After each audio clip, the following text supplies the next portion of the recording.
अगर मैं आपसे कहूं कि आने वाले साल में आपकी नौकरी, आपके बच्चों का कॉलेज और यहां तक कि चुनाव की सीटें भी बदल सकती है, तो आप क्या मानेंगे? और ये सब होगा सिर्फ एक चीज से, कास्ट सेंसस से, यानी कि जातिगत जनगणना से। The opposition raises the issue of caste census. BJP tries to create a new distraction. Doctor Bhimrao Ambedkar के इस न्याय वर्ष में एक फैसला हाल में सरकार ने लिया कि पिछड़े वर्ग को हम सरकारी नौकरियों में और पब्लिक सेक्टर में स्थान दें। जात पात के आधार पे जो राजनीति शुरू हो गया, इसका जड़ है मंडल कमीशन। कुछ लोग कहेंगे कि यातनाएं हमारे पूर्वज ने दी थी, तो उसका खामियाजा आज भी की पीढ़ी क्यों भुगते? जब किसी आरक्षित वर्ग के व्यक्ति का कम नंबर पर चयन होता है तो अक्सर लोगों को यह अनुचित लगता है, लेकिन वही दूसरी ओर एक नारा गूंज रहा है, जितनी आबादी उतना हक। जितनी आबादी उतना हक। आजकल जातिगत जनगणना पूरे देश का सबसे बड़ा और गर्मागर्म मुद्दा बन गया है। कुछ लोग इसे मास्टर स्ट्रोक कह रहे हैं, तो कुछ लोग इसे हिंदुओं को बांटने की चाल या शहरी नक्सलवाद का कारण बता रहे हैं। लेकिन क्या आप जानते हैं कि आखिर सरकार ने क्या ऐलान किया है? इस जनगणना के बाद आपके स्कूल, कॉलेज, नौकरी और यहाँ तक कि प्राइवेट सेक्टर पर क्या असर पड़ने वाला है? आज के इस वीडियो में हम व्हाट्सएप के फर्जी ज्ञान से दूर पूरे इतिहास, आंकड़ों और सुप्रीम कोर्ट ने नियमों और कड़ी सच्चाई के साथ इस मुद्दे का पूरा एक्सरे करेंगे, क्योंकि यह वीडियो आपकी पूरी सोच बदल देने वाला होगा। सबसे पहले समझते हैं कि जनगणना और सर्वे में क्या फर्क है। सर्वे किसी एक सैंपल या एक छोटे समूह पर किया जाता है, लेकिन जनगणना में देश के प्रत्येक व्यक्ति को गिना जाता है। हमारे देश में हर 10 वर्ष में जनगणना होती है। आखिरी बार 2011 में हुई थी। 2021 की जनगणना कोविड के कारण टल गई थी। अब सरकार ने नए आदेश दिया है कि अगली जनगणना 2026 में शुरू होगी। यह 2 चरणों में होगी। पहला चरण 1 अक्टूबर 2026 से हिमाचल प्रदेश, उत्तराखंड, जम्मू कश्मीर और लद्दाख में शुरू होगा और दूसरा चरण 1 मार्च 2027 से बाकी के देश में होगा। सबसे खास बात, इस जनगणना में डेटा के आधार पर ही भारत में महिला आरक्षण लागू होगा और सीटों का परिसीमन किया जाएगा। आप यह 2011 की जनगणना का फॉर्म देखिए, इसमें 29 कॉलम थे, लेकिन जाति का कोई अलग कॉलम नहीं था। इसमें सिर्फ एससी एसटी का पूछने का कॉलम 8 नंबर पर था, क्योंकि संविधान के अनुसार इन्हें आरक्षण देना बाध्यकारी है। अगर आप एससी एसटी नहीं है तो आपकी जाति नहीं पूछी जाती। लेकिन अब जो नई जनगणना होगी उसमें हर व्यक्ति की जाति पूछी जाएगी, विशेषकर ओबीसी की, जिनका आज तक कोई सटीक डेटा उपलब्ध नहीं हो पाया। लेकिन जो आज मैं आपको बताने वाला हूं वो आपको कोई और नहीं बता पाएगा। भारत में आखिरी बार जातिगत जनगणना 94 साल पहले यानी कि 1931 में अंग्रेजों के समय हुई थी। 1931 के आंकड़ों से पता चलता है कि समाज में अगड़ी जातियों की संख्या कम है, लेकिन संसाधनों पर नियंत्रण उन्हीं का है। अंग्रेजों ने इस डेटा का इस्तेमाल समाज सुधार के लिए नहीं बल्कि बांटो और राज करो के लिए किया था। यहीं से कम्युनल अवार्ड शुरू हुआ था, जिसमें दलितों के लिए अलग से चुनाव क्षेत्र की बात कही गई थी। महात्मा गांधी इसके सख्त खिलाफ थे, क्योंकि उन्हें लगता था कि इससे हिंदू समाज बढ़ जाएगा। लेकिन भीमराव अंबेडकर इनका समर्थन कर रहे थे, क्योंकि वे दलितों की दयनीय स्थिति को देखते हुए उनके लिए राजनीतिक शक्ति चाहते थे। अंत में पूना एक्ट और आरक्षण की व्यवस्था लागू की गई थी। आजादी के बाद देश के नेताओं को लगा कि जाति पूछने से समाज बटेगा, इसलिए 1951 से जातिगत जनगणना बंद कर दी गई, सिर्फ एससी एसटी गिना जाए। लेकिन फिर 1979 में मंडल आयोग बना। मजेदार बात देखिए, मंडल आयोग ने जब ओबीसी को 27% आरक्षण देने की सिफारिश की और बताया कि देश में 52% आबादी ओबीसी की है, तो इसका आधार भी वही पुरानी 1931 की जनगणना ही थी। 1990 में वीपी सिंह सरकार ने इसे लागू किया था। भारत की राजनीति हमेशा के लिए मंडल बनाम कमंडल में बदल गई थी। आज कई युवा पूछते हैं कि आरक्षण आर्थिक आधार पर क्यों नहीं दिया जाता, और कानून की नजर में सब समान है तो भेदभाव क्यों? चलिए इसे एक उदाहरण से समझते हैं। आपके घर में 2 बच्चे हैं, एक 5 साल का और एक छोटा बच्चा है। जब आप कहीं जाते हैं तो छोटे बच्चों को गोद में उठाते हैं और बड़े को पैदल चलाते हैं। क्या वहां समानता के नाम पर दोनों को पैदल चलाएंगे? देश भी एक परिवार है। अगर देश का कोई वर्ग पीछे छूट जाएगा तो वह विद्रोही बन सकता है, और जैसा हमने छत्तीसगढ़ और झारखंड में नक्सलवाद के रूप में देखा था। अब आते हैं आर्थिक आधार वाले तर्क पर। दोस्तों, संविधान के अनुच्छेद 14, 15 और 16 में आर्थिक समानता नहीं बल्कि रिप्रेजेंटेशन शब्द का प्रयोग किया गया है। आरक्षण कोई गरीबी हटाओ योजना स्कीम नहीं है। गरीबी दूर करने के लिए मनरेगा, पेंशन और सब्सिडी जैसी योजनाएं हैं। आप सब किसी को पैसे देकर अमीर बना सकते हैं, लेकिन उसकी जाति नहीं बदल सकते। एक कड़वी सच्चाई यह भी है कि आज देश में रसूखदार लोगों के लिए फेक ईडब्ल्यूएस सर्टिफिकेट बनाना बहुत आसान है, जिसमें 90% लोग खुद को गरीब साबित कर सकते हैं। लेकिन फर्जी प्रमाण पत्र बनाना, फर्जी जाति प्रमाण पत्र बनाना मुश्किल है, क्योंकि कोई कोई भी उच्च जाति का व्यक्ति समाज में पिछड़ेपन का टैग लेकर भेदभाव नहीं झेलना चाहता, इसलिए कोई भी जाति प्रमाण पत्र फर्जी नहीं बनाएगा। अगर इतिहास देखें तो शूद्रों को पढ़ने लिखने का अधिकार नहीं था, यहाँ तक कि कुछ अछूतों के सड़कों पर चलने तक की पाबंदी थी। इस तरह 1000 सालों तक उच्च वर्ग को शिक्षा और संसाधनों में 100% आरक्षण मिला हुआ था।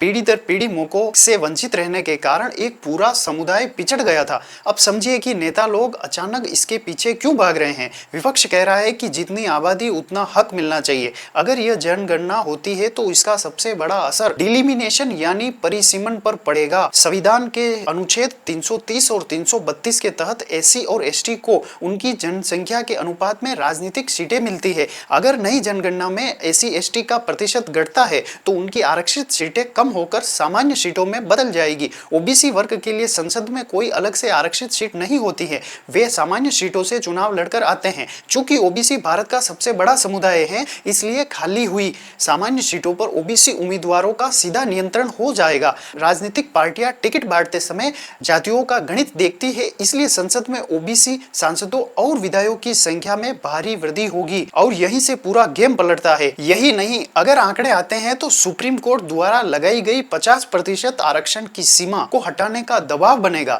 लेकिन जो मैं अब बताने वाला हूं वो आपको कहीं नहीं मिलेगा। सरकारी तंत्र की बात करें तो भारत में करीब 5500 आईएएस और 4500 आईपीएस अधिकारी है। 2020 से 24 के बीच सीधी भर्ती से आए आईएएस आईपीएस अधिकारियों में 245 ओबीसी, 135 एससी और 67 एसटी अधिकारी है। लेकिन प्राइवेट नौकरियों और कॉर्पोरेट बोर्ड रूम में इनका प्रतिनिधित्व क्या है, इसकी जानकारी किसी के पास नहीं है। इसलिए कुछ राजनीतिक दल अब प्राइवेट सेक्टर और प्राइवेट शिक्षण संस्थाओं में भी आरक्षण लागू करने की मांग कर रहे हैं। इस पूरे मुद्दे में एक बड़ा राजनीतिक यू टर्न देखने को मिलता है। बीजेपी ने पिछले 11 सालों से जातिगत जनगणना का कड़ा विरोध किया है। प्रधानमंत्री ने यहां तक कहा है कि जाति की बात करना शहरी नक्सलवाद है, इससे हिंदू बटेंगे। लेकिन अचानक बीजेपी ने इस पर सहमति दे दी। कुछ नेता इसे ऐतिहासिक कदम बताते हैं, लेकिन इसके पीछे बड़ा कारण है कि आने वाले यूपी बिहार के चुनाव, जहां अखिलेश यादव और तेजस्वी यादव की जातिगत राजनीति भारी पड़ सकती है। बीजेपी जानती है कि अगर विपक्ष ने इसे मुद्दा बनाया तो उनके वोट कट सकते हैं। भारतीय संविधान के अनुच्छेद 330 और 332 के तहत केवल अनुसूचित जाति एससी, अनुसूचित जनजाति यानी एसटी के लिए ही उनकी जनसंख्या के अनुपात में सीटें आरक्षित है। ओबीसी और जनरल के लिए कोई अलग से आरक्षण नहीं है। संसद और विधानसभाओं में ओबीसी और सामान्य वर्ग के लिए कोई राजनीतिक आरक्षण नहीं होता है। ये उम्मीदवार अनरिजर्व यानी कि यूं कहें कि जनरल सीटों पर चुनाव लड़कर आते हैं। इसलिए चुनाव आयोग आधिकारिक तौर पर सांसदों और विधायकों को ओबीसी या जनरल की श्रेणी में वर्गीकृत नहीं करता है। लोकसभा सांसदों के आंकड़े वर्तमान 18वीं लोकसभा 2024 के चुनाव के आधार पर कुल सीटें 543 सीटों का आधिकारिक वर्गीकरण हम देखें तो एससी को आरक्षित सीटें 84 है, एसटी की आरक्षित सीटें 47 है और अनरिजर्व यानी कि जनरल सीटें 412 है। ओबीसी और जनरल का प्रतिनिधित्व चूंकि आधिकारिक आंकड़ा नहीं होता है, इसलिए central for the study of developmental society और टीसीपीडी जैसी स्वतंत्र राजनीतिक अनुसंधान संस्थाओं के रिसर्च के अनुसार 412 अनरिजर्व सीटों पर जीतकर आने वाले सांसदों में अनुमान ओबीसी सांसद लगभग 25% से 30% के बीच आते हैं। सामान्य वर्ग लगभग 30% से 35% के बीच आते हैं। बाकी अल्पसंख्यक और अनरिजर्व सीटों पर जीतने वाले एससी एसटी उम्मीदवार होते हैं। भारत के 28 स्टेट और यूनियन टेरिटरी की विधानसभाओं में कुल एमएलएज की संख्या लगभग 4123 है और इसका ऑल इंडिया रिजर्व कोटा ऐसा है कि एससी के लिए रिजर्व सीटें 614, एसटी के लिए रिजर्व सीटें 554 और अनरिजर्व सीटें यानी कि जनरल सीटें 2955। यानी इन्हीं 2955 सीटों पर देश के सभी ओबीसी और जनरल वर्ग के विधायक जीत कर आते हैं। अगर राज्यसभा की बात करें तो राज्यसभा और राज्यों की विधान परिषदों में एससी, एसटी, ओबीसी या जनरल किसी भी वर्ग के लिए कोई आरक्षण लागू नहीं होता है। यहाँ सांसद सीधे जनता द्वारा नहीं बल्कि कि राज्यों के विधायकों द्वारा आनुपातिक प्रतिनिधित्व के आधार पर चुने जाते हैं। लेकिन असली सवाल यह नहीं है कि जनगणना सही है या गलत, असली सवाल यह है कि इससे सबसे ज्यादा फायदा किसे होगा। लेकिन क्या इन नेताओं को वाकई में पिछड़ों की फिक्र है? आज भी आईआईटी और पीएचडी में आरक्षित सीटों की हजारों सीटें खाली पड़ी रहती है, क्योंकि वहां तक पहुंचने के लिए इन छात्रों के पास बुनियादी संसाधन और शिक्षा ही नहीं है। सरकारी स्कूल खस्ता हालत में है और रोजगार पैदा ही नहीं हो रहे हैं। सरकारें अपनी नाकामयाबी छुपाने के लिए आरक्षण और जाति का झुंझुना थमा देती है। नेता आपको जाति में बांटते नहीं है, बल्कि आपके डेटा से आपको समझते हैं और फिर उस डेटा से आपके साथ खेलते हैं। अगर जातिगत जनगणना का सही इस्तेमाल होता है तो इससे उन अति पिछड़े वर्गों तक योजनाएं और पक्के मकान पहुंचाए जा सकते हैं जो आज भी हाशिए पर बैठे हुए हैं।